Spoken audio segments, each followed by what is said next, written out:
दोस्तों नमस्कार। आज हम बात करेंगे पोमोडोरो। क्या है पोमोडोरो, हम क्यों बात कर रहे हैं, अभी पता चल जाएगा। पोमोडोरो एक इटालियन वर्ड है जिसको अंग्रेजी में टोमेटो और हिंदी में टमाटर कहते हैं। एक इटालियन साइकोलॉजिस्ट थे जिनका नाम था फ्रांसिस्को सिरिल्लो। उन्होंने सेल्फ ऑब्जर्वेशन और सेल्फ अवेयरनेस के आधार पर टाइम मैनेजमेंट की, इफेक्टिव टाइम मैनेजमेंट की एक तकनीक विकसित की, जिसमें उन्होंने एक टाइमर का इस्तेमाल किया जिसकी आकृति टमाटर जैसी थी, इसलिए इसको पोमोडोरो तकनीक कहा जाता है।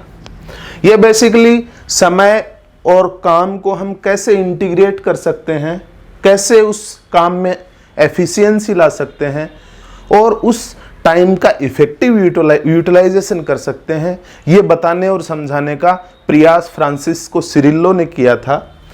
ये एक ऐसी तकनीक है जिससे हम अपने समय का प्रबंधन कर सकते हैं।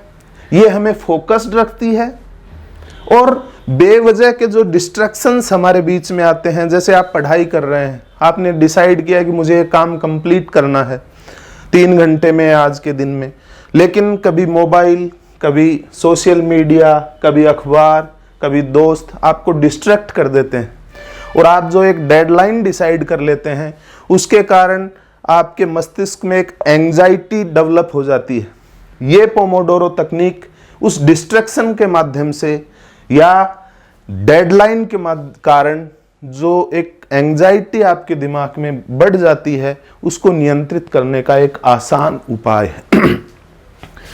ये हमारे काम को पूर्ण करने की गारंटी देती है, हमें हमेशा फ्रेश रखती है, यानी हम काम करने के बावजूद भी ऊर्जावान बने रहते हैं। ये हमें स्मार्ट वर्कर या स्मार्ट मैनेजर बनाती है। तो इस तकनीक में क्या किया जाता है, इस तकनीक में मूलतः 5 स्टेप हैं। आप भी व्यक्तिगत जीवन में इनको अपनाकर देखना, हो सकता है फायदा मिल जाए, लेकिन अगर अपनाओ भी नहीं तो याद कर लेना, हो सकता है आपकी मुख्य परीक्षा में आपको कुछ फायदा दिला जाए। इसके 5 स्टेप हैं। सबसे पहले हम जिस काम को करना चाहते हैं उस काम को चूज कर लिया जाता है। फिर एक टाइमर लेते हैं हम, उसमें 25 मिनट का टाइम सेट कर देते हैं। उसके बाद उस 25 मिनट तक लगातार उस काम को करते जाते हैं।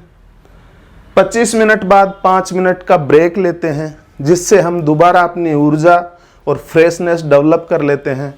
इस प्रकार के 4 बार 25-25 मिनट तक काम करने के बाद एक लंबा 15 या 20 मिनट का ब्रेक लेते हैं। इस 25 मिनट के टाइम को, जिसमें आपने स्पेसिफिक जो टास्क डिसाइड किया है और उसको कर रहे हैं, इस 25 मिनट को फ्रांसिस्को सिरिल्लो ने नाम दिया था पोमोडोरो। तो दोस्तों आप समझ गए होंगे, हम समय प्रबंधन नहीं पढ़ रहे हैं, हम आपका ओरिएंटेशन बढ़ा रहे हैं समय प्रबंधन की तरफ। आशा है आज का एपिसोड आपको पसंद आया होगा। धन्यवाद, नमस्कार, मिलते हैं।